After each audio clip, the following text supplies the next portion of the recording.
Guys. I hope you're having a good Friday. This is our last read aloud for the classification of animals. Right? Next week we're going to be doing a lot of review and practicing what we've learned. But today we're going to talk about vertebrates around the world. Right? If you remember some of the things we've learned, learned that classification is what scientists do when they use the characteristics of an animal to place them into groups, to classify them into groups, right? And we've learned about the groups of vertebrates that vertebrates are classified into. We learned this mnemonic device to help us remember those 5 groups. So we remember all my best friends represent vertebrates. The A is for amphibians, the M is for mammals, the B is for birds, the F is for fish, the R is for reptiles, and the V is for vertebrates, right? Alright, so some of the classification characteristics that we've heard about that scientists use are whether or not animals are cold-blooded or warm-blooded. Do you remember what it means to be cold-blooded and what it means to be warm-blooded? Cold-blooded animals are the same temperature on the inside as their surroundings. So if they're in cold water, they're cold on the inside. If they're in hot water, they're hot on the inside.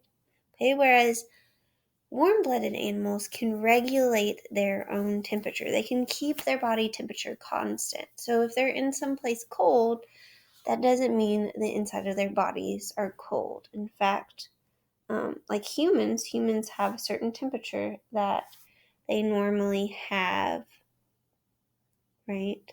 And it's not affected by the outside. Their temperature is regulated.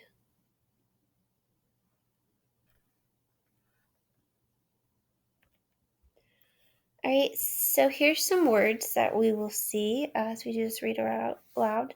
Delta is a noun, it's a thing. It's a triangular area found where a stream or river flows into a bigger body of water and deposits mud and sand in a fan-shaped area. That's called a delta.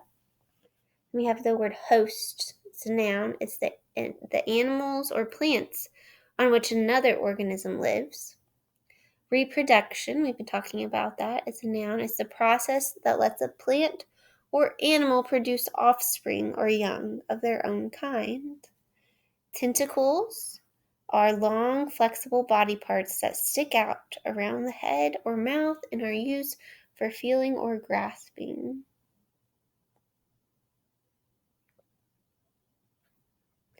Okay, so we know there's a lot of different animals that live in our community. So now let's talk about different types of animals that live around the world.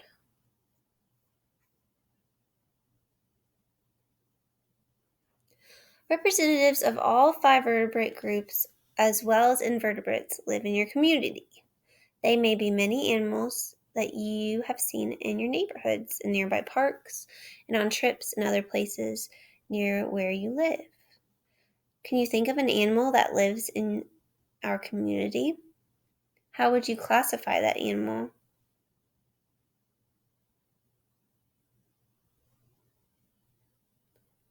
Right? And what evidence do you have to classify that animal that way? What does that animal do, or what does it look like that makes you classify it the way that you're classifying it?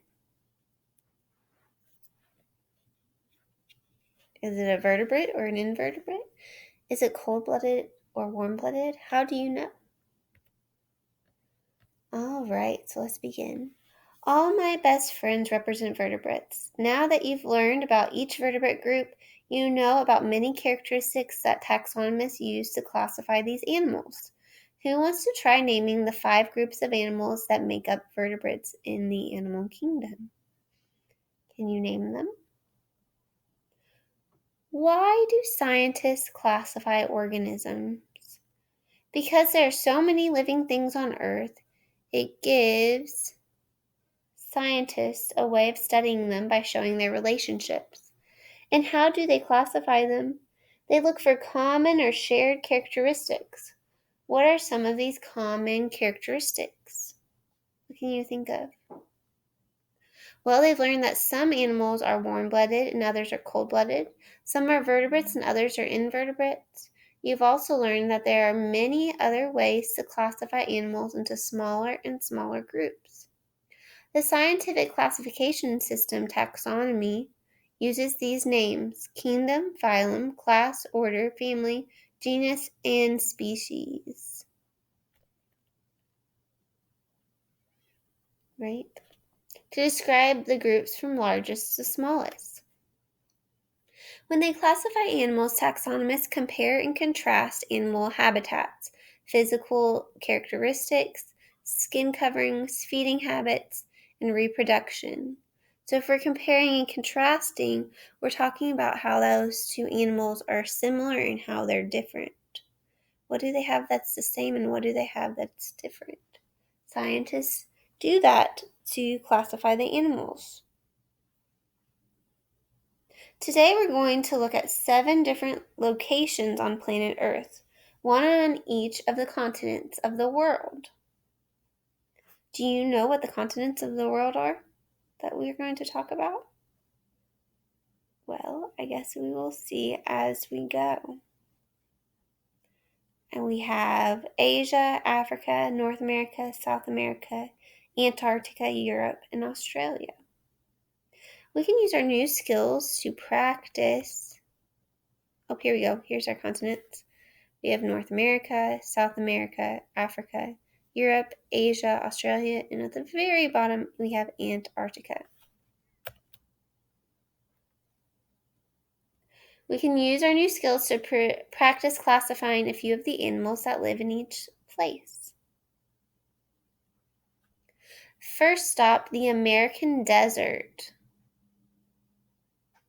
Here are some examples of animals you may find in this North American desert: the western diamondback rattlesnake, the Gila woodpecker, the desert bighorn sheep in the background, the road runner, the banded Gila monster. Oh, that's what Cadence is writing about, is Gila monsters. The bobcat and the turkey vulture. Just by looking at these animals, are you able to classify them?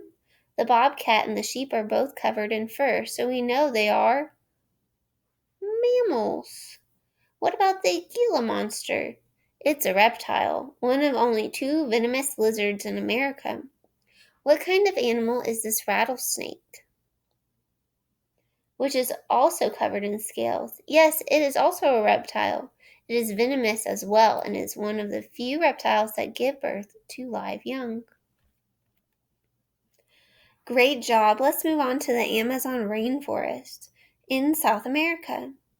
Native to the rainforest are the spotted jaguar, the green anaconda, the 3-toed sloth, the red-bellied piranha, the blue and yellow macaw, the pink-toed tarantula, the caiman,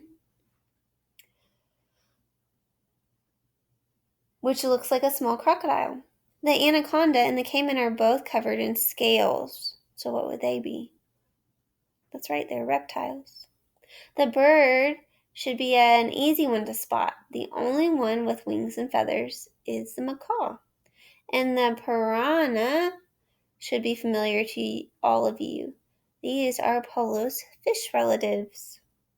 The jaguar and sloth both belong to the same group. Who can name that group? Great, they're mammals. We can tell because they are covered in fur.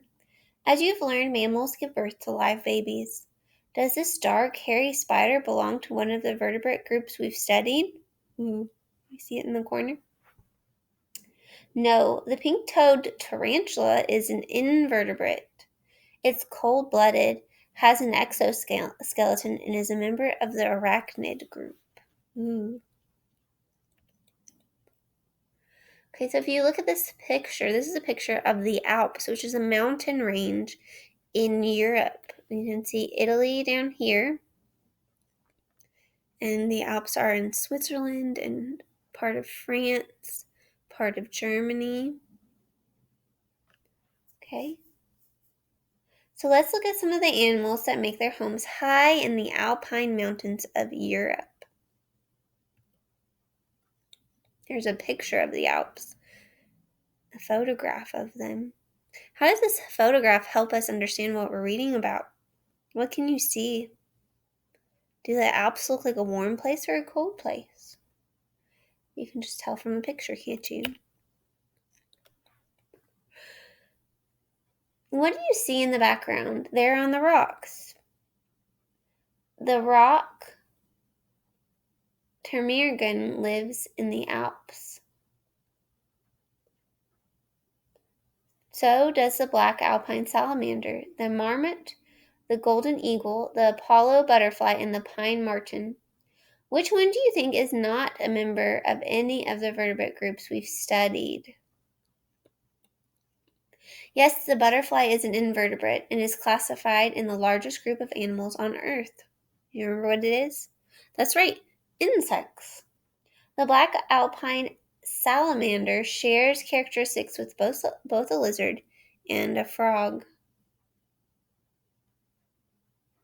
Think about how you would classify it. It's a moist-skinned amphibian, but an unusual one that lives only on land and gives birth to fully developed live young. That's the alpine salamander. What two-legged feathered animal do you see? Yes, the birds pictured are the patagman,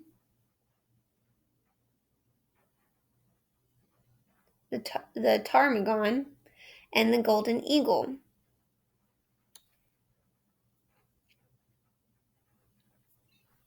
And mammals? Are there any fur-covered creatures in the Alps? Yes, the marmot and the pine marten. Can you tell which animals those are?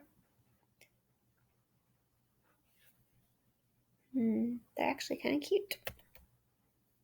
All right, so now we're moving from the Alps all the way to Miss Hill's one of Miss Hill's favorite places to go. Actually, probably Miss Hill's favorite country, the country of India.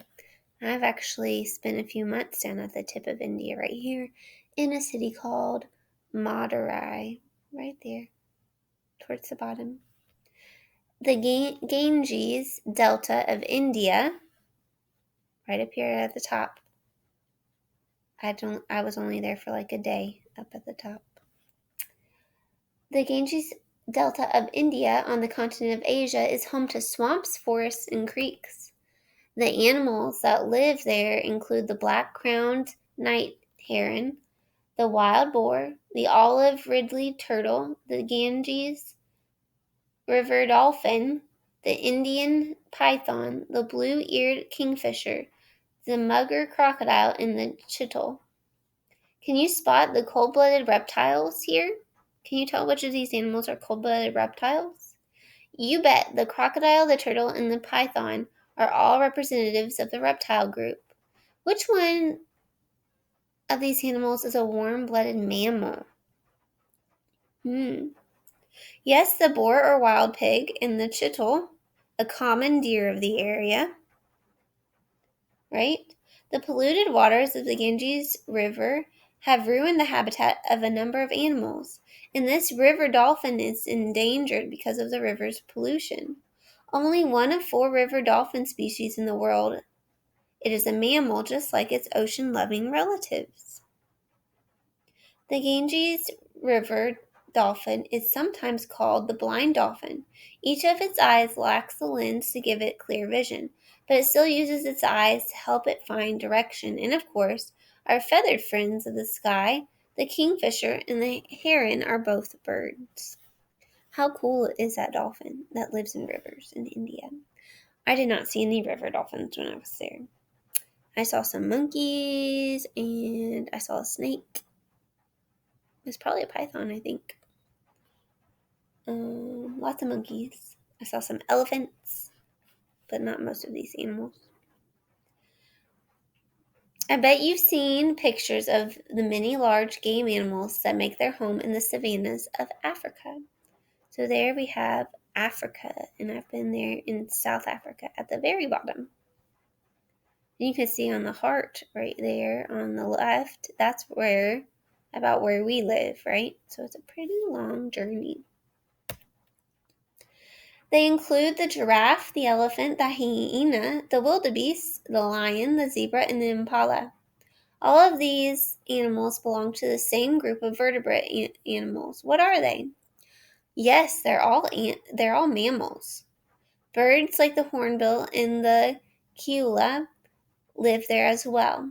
And venomous reptiles, snakes like the gaboon and the black mamba, are deadly to their prey in the savannas. So next week I'll show you some pictures of all the animals I saw when I was in Africa. I saw lions and zebras and snakes and elephants and giraffes. I think I saw almost all these animals. I saw vultures, except for I don't think I saw any hyenas. I may have them. All right, now we're moving on. All right, so we're moving from Africa, the tip of Africa, to the coral reefs. And you can see the red on this map represent coral reefs, but we're talking about the Great Barrier Reef, which is down by Australia. The Great Barrier Reef of Australia is home to many different sea animals. It's the largest coral reef or ridge in a shallow ocean area in the world. It is on the northeast coast of the continent of Australia. Animals here include the bottlenose dolphin, the anemone fish, the blue-spotted stingray, the box jellyfish, the black-tipped reef shark, and the leatherback sea turtle. Is a jellyfish a fish? Who remembers? No, in spite of its name, the jellyfish is an invertebrate and has no gills. Be sure to notice the jellyfish's many long tentacles. So do you think the anemone fish is a fish or not?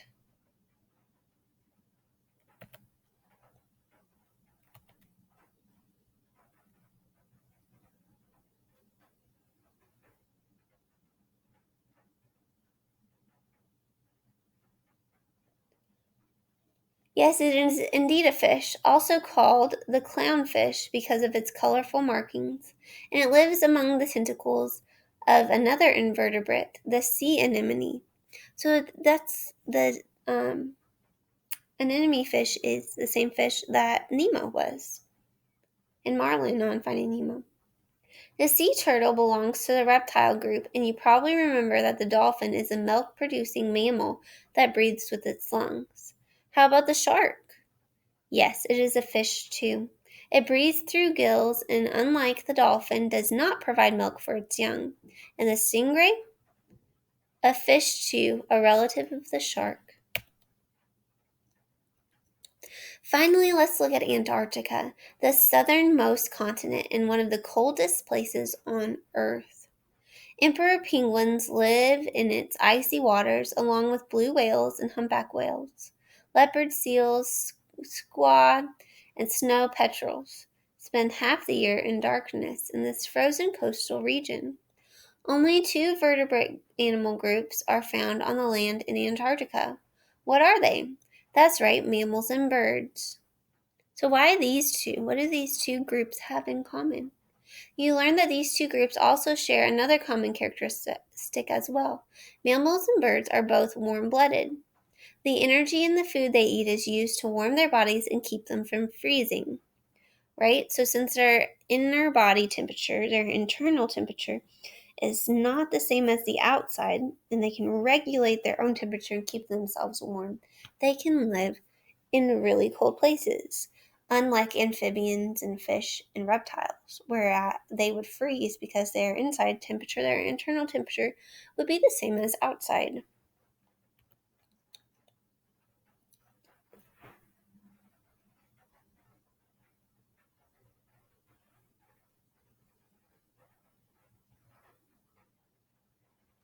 These Antarctic animals survive in harsh frozen conditions. They are largely dependent on krill, tiny shrimp-like crustaceans with exoskeletons that live in the waters beneath the ice packs. They are the primary or main source of food for the predators of Antarctica. As you can imagine, living in the extreme cold of Antarctica presents a major challenge to cold-blooded animals. A few fish have adapted in an interesting way to survive in the cold waters surrounding Antarctica. The ice fish has a special chemical in its body that acts like an antifreeze and keeps it from freezing. A few invertebrates have found other interesting ways to survive the cold temperatures of Antarctica. Some might survive by living in the fur of mammals or in the feathers of birds close to the warmth of their warm-blooded host. Now you've seen a sample of the animals that live on each of the 7 continents. There are so many interesting facts about Earth's animals. Before I go, let's each share one interesting fact that you have learned about vertebrate animals. Think for a moment about the interesting fact that you wish to share. All right, think if you can remember it and tell me on Monday. It's been so much fun for me to be with you again. I'm so proud of all that you've learned about the animal kingdom over the past few days. I look forward to seeing you again soon. In the meantime, I encourage you to keep your eyes open. As you see an animal or read about an animal, think about how you would classify it. Next time we're together, perhaps you can tell me about your discoveries. Until then, goodbye. So maybe you will meet Rattenborough again in 4th grade. I'm not sure. Okay, so what kind of text feature is this? We've been looking at a lot of these to help us, right? What is this called?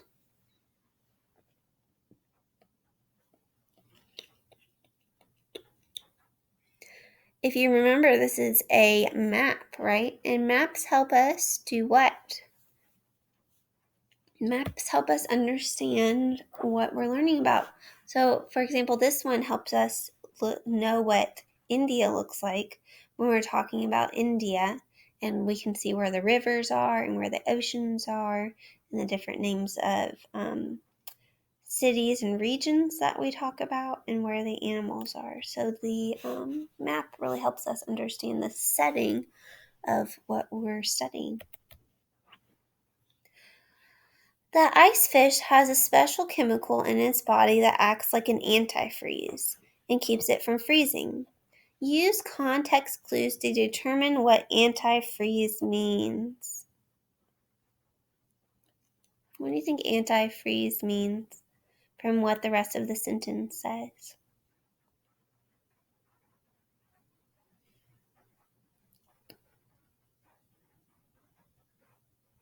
Well, it basically tells you, right? It means not frozen, right? Anti is a prefix that means not or not able to. So not able to freeze is what antifreeze means.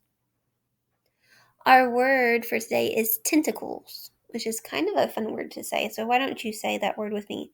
Tentacles. In the read aloud, you heard the clownfish lives among the tentacles of another invertebrate, the sea anemone. Tentacles are long, flexible body parts that stick out around the head or mouth and are used for feeling or grasping. Plants can also have tentacles. The mouth opening of a jellyfish is surrounded by its tentacles, which help capture its food. The hair-like tentacles of a sundew plant produce a sticky glue which attracts insects. Just like there's kind of tentacles, there's those little hairs on our class pet on Stevie, right? On our Venus flytrap.